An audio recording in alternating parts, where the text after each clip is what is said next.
Jusqu'à un arrêt de décembre 2023, devant le Conseil des prud'hommes, seules les preuves obtenues loyalement pouvaient être produites en justice. Preuve loyale signifie une preuve dont l'interlocuteur sait qu'elle peut être produite en justice. Depuis cet arrêt, des preuves obtenues de manière déloyale peuvent également être produites devant le Conseil des prud'hommes ou la Cour d'appel dans les contentieux entre un employeur et son salarié.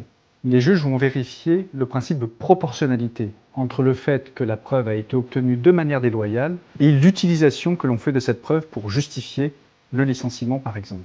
En septembre dernier, la Cour de cassation a admis que l'on pouvait utiliser une clé USB qui appartenait à une salariée, mais qui se trouvait sur son lieu de travail, pour prouver la faute de cette salariée. On voit donc que le juge a considéré que cette preuve déloyale, cette clé ne lui appartenait pas, pouvait être produite parce que c'était la seule qui permettait de prouver la faute de sa salariée. En février 2024, la Cour de cassation a admis qu'on pouvait utiliser un enregistrement vidéo pris à l'insu d'une salariée pour prouver le fait qu'elle avait volé dans le stock de la pharmacie dont elle était salariée. Là aussi, le juge a estimé que cet enregistrement vidéo était le seul moyen que l'employeur avait de prouver le vol de sa salariée. Dans tout autre cas, cette preuve n'aurait pas été acceptée et jusqu'à cet arrêt de décembre 2023, elle n'aurait pas été non plus admise. Il y a bien entendu des contre-exemples. En octobre 2024, la Cour de cassation a refusé le licenciement d'un collaborateur, cadre dirigeant, qui avait tenu des propos graveleux avec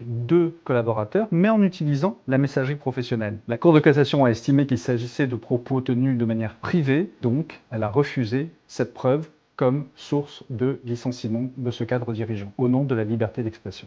D'une manière plus générale, la liberté d'expression est un principe fondamental dans les relations professionnelles.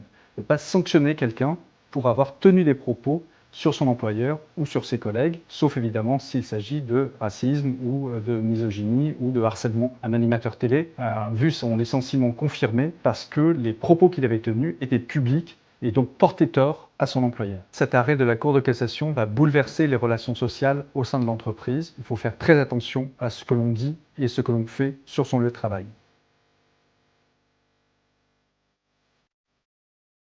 Juste un rappel, les collaborateurs aussi peuvent utiliser des preuves déloyales contre leur employeur.